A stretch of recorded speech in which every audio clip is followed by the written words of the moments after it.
What's going on, everybody? Pyrus of Impetus here today, and I've got a different kind of video. Now, I actually did work on pushing one out. It would have been about 3-4 days ago now. I recorded it. It was about half an hour long-ish, roundabout. I was playing a game that I have not yet featured on this channel, but I will get back to. Mostly because of the fact that my voice didn't record. I disabled Shadowplay for testing, at least the mic capture on it for testing purposes, and I forgot to re-enable it before I started recording. So yay, there's a half an hour of my life lost, but hey, that's fine. I got to play some Redout, which is a great game. But however, that is not the topic for today. Today we're going to be actually speculating a bit. Kind of...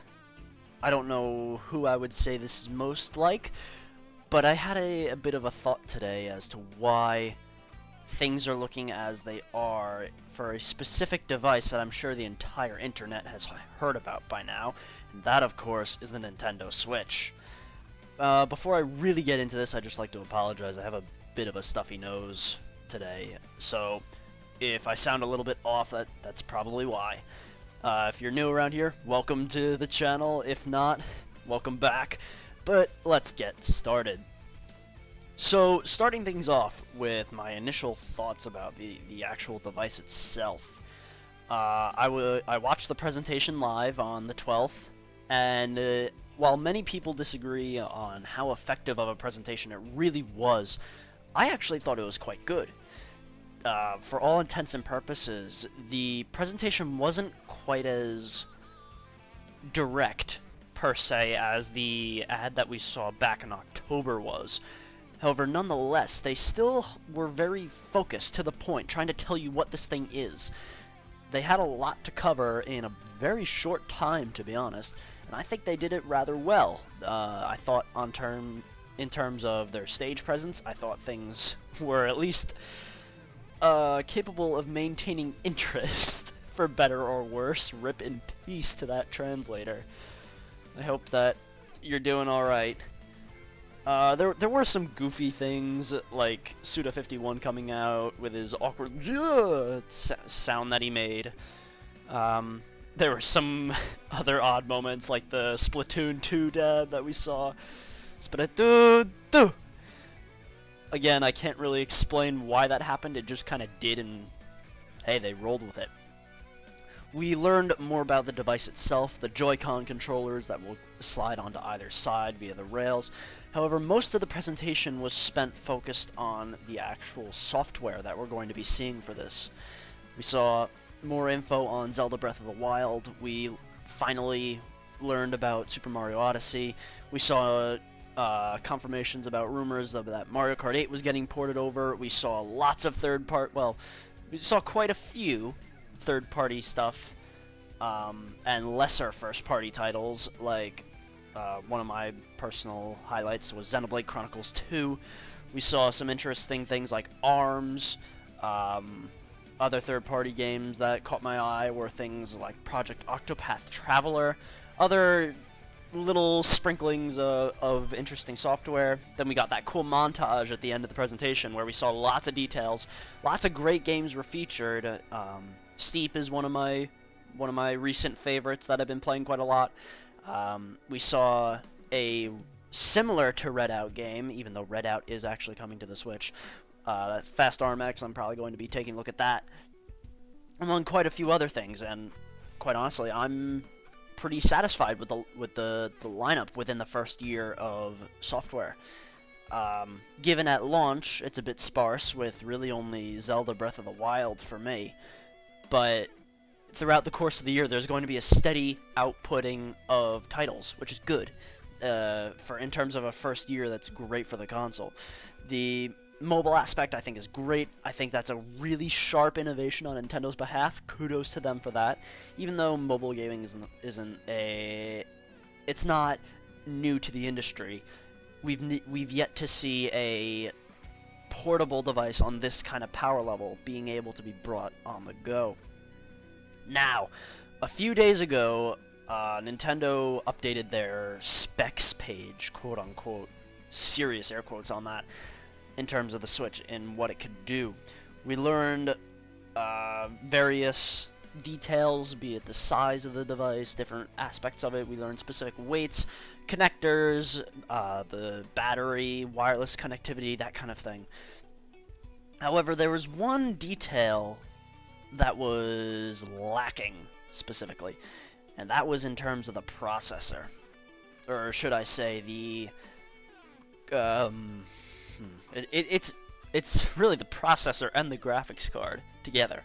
We knew from day one that it was going to be an NVIDIA Tegra chip powering this thing, and the Tegra was actually featured inside the Shield that NVIDIA published. I don't know how long ago. Well, released. It's probably been about 2-3 years now. I probably got my dates really wrong on that, but the Shield's been out for a little while now.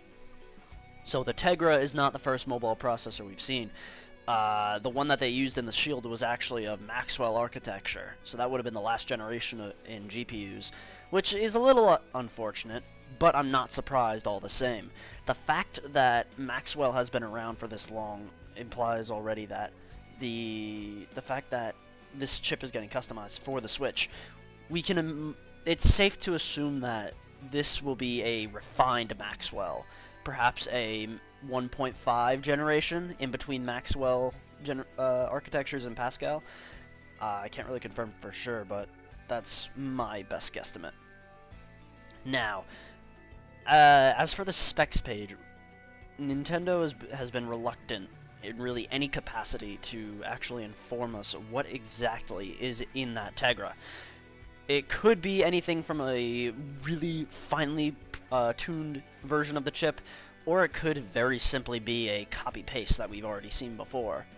Well, copy-paste to a certain extent, as it is quote-unquote customized. But why is my question today. Not, has it been revealed? Why hasn't it been revealed? Or is that perhaps for the better? Is that in fact a smart business decision, or is it honestly disastrous? Here's my thoughts.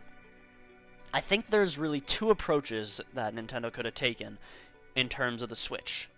How do I want to phrase this?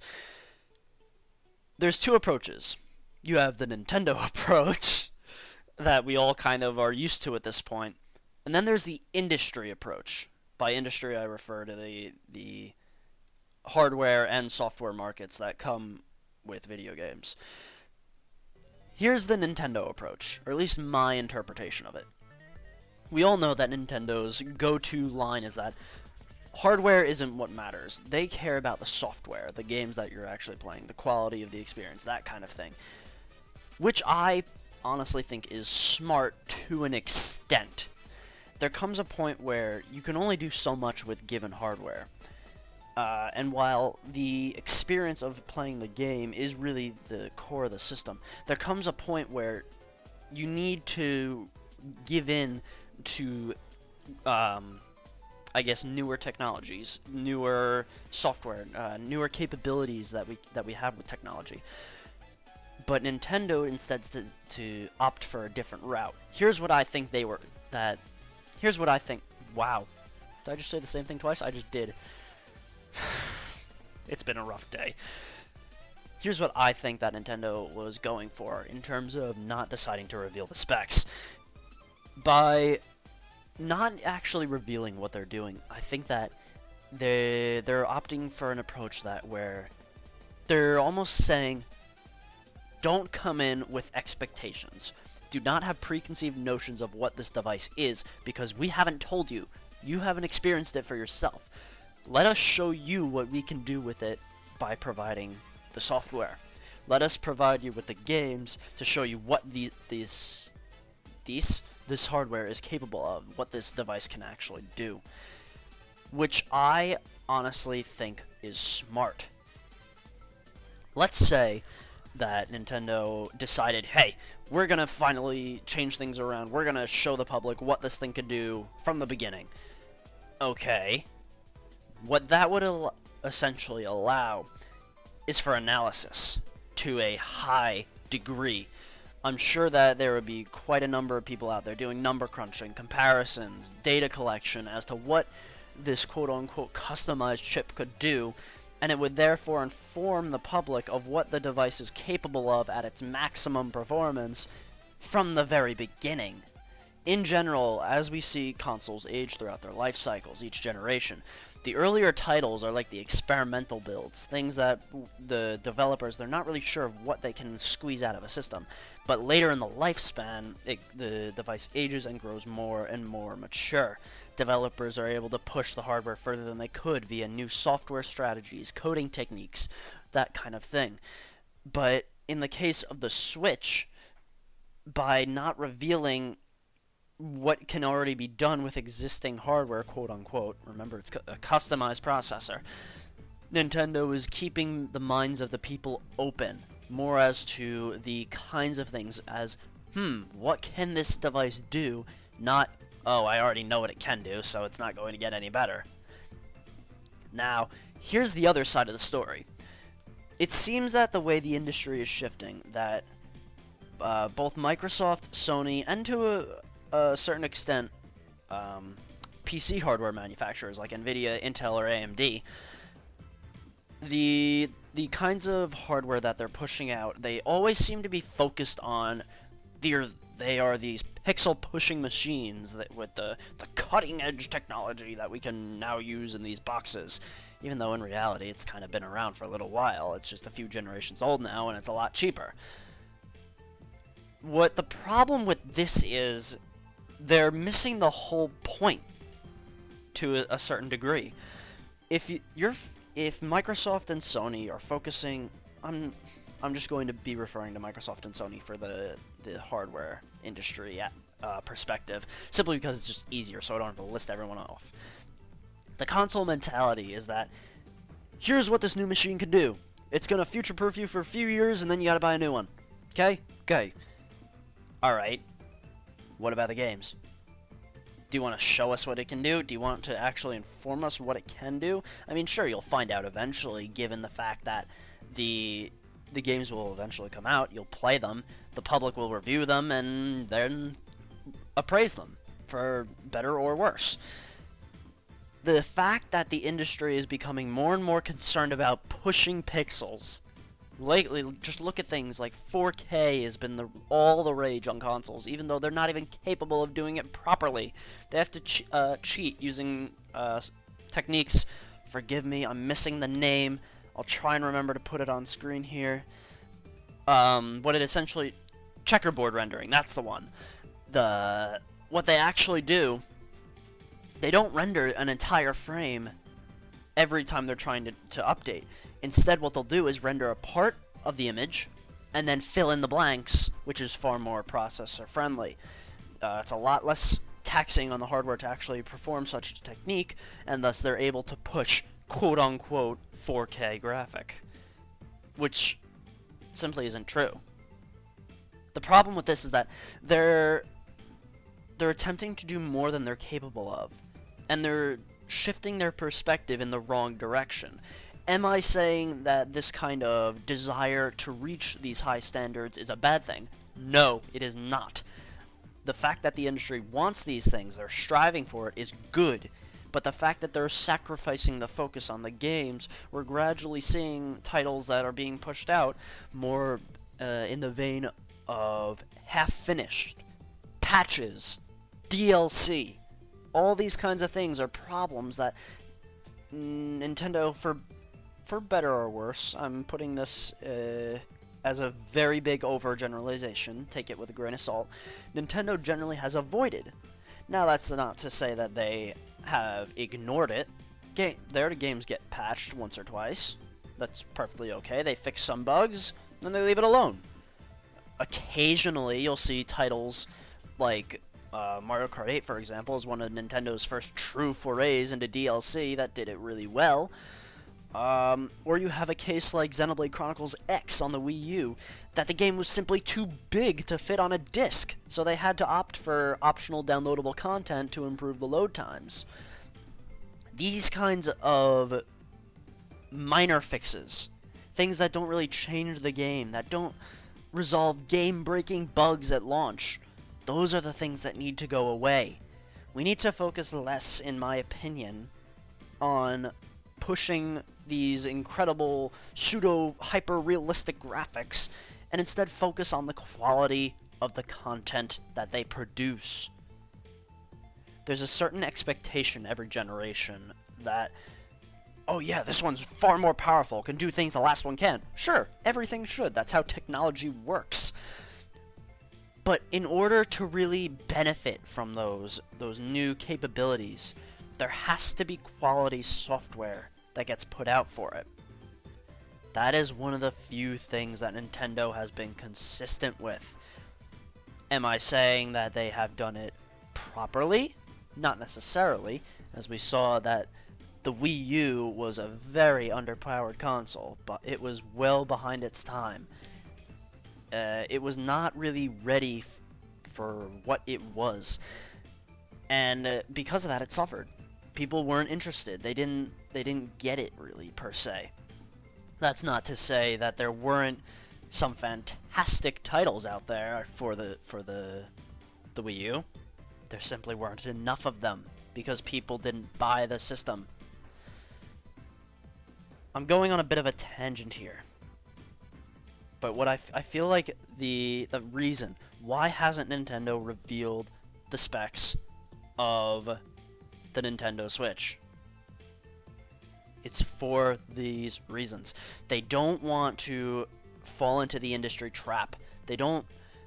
We can say that consistently. They focus on their software. They publish quality games, whether we are fans of them or not. And I'm pretty sure at this point you can venture to guess that, yes, I am a fan of them. I like the games that they produce. They are great, in my opinion. That's my opinion, though. I'm trying to maintain a neutral perspective.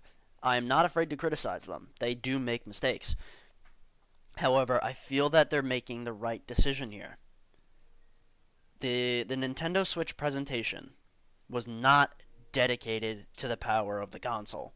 Sure, it featured that this thing is new. It's something that we've seen before, but in a brand new format. One that's far more compact and unique than something we've seen. That's innovation. They showed us what it can do with various games, coming titles, new news of things to expect to play on it, not the pixel density per square inch that it can output at however many frames a second. Am I saying that the Switch is the most powerful console I've ever seen, that's the most ingenious piece of hardware ever? No, it has its flaws. It is not, by regular conventional standards, powerful for this generation, but it's something different. That is what I feel that the industry needs. This kind of uniqueness is what we need to see more of. We need to see these big names, words, big-headed companies, big names, you know what I mean. We need to see more a focus on the experience, not the numbers. And that's what I think Nintendo is doing here. They're not showing off the technical specifications of the hardware itself, so that way they can divert the attention to where it matters, to the actual titles you'll play. That is why I believe that Nintendo has not revealed the specs of the Nintendo Switch. Am I saying that no one's going to tear their machine open at launch and figure out what the thing is? No, of course they will. That's just the nature of people. We are curious beings. But does it matter now? It does not. We're going to find out eventually. But first, Nintendo is being smart. They are psychologically guiding us to where our attention needs to go, to the titles, not the machine. These are my thoughts on the Nintendo Switch, and my personal opinion as to why they have not taken the quote-unquote conventional route in the marketing campaign. This video is getting long. I can see that looking at the timer right now. I'm approaching 20 minutes very rapidly. If you stayed and listened to this whole thing, props to you. I know it's not really a entertainment video per se, but I'm just putting my 2 cents out there. This is Pirates of Impetus, and I'm calling it for today. If you enjoyed this video, feel free to stick around for more. I've been a little absent in terms of the content publishing lately. I'm working on it. I'm working on it. As evidenced, I tried to make a video recently. It just didn't work. But this was a more spur of the moment video that I kind of just thought of it and wanted to get my thoughts out there before I lost it. So that's about it. In terms of an unscripted video, I think it went pretty well. But hey, what are you gonna do? Sometimes you just gotta get those thoughts out while they're in your head. That's enough for one day. I hope you all enjoyed the video. If you want to see more, stick around. There's more to come soon, I hope. Who knows? That's all for today, everybody.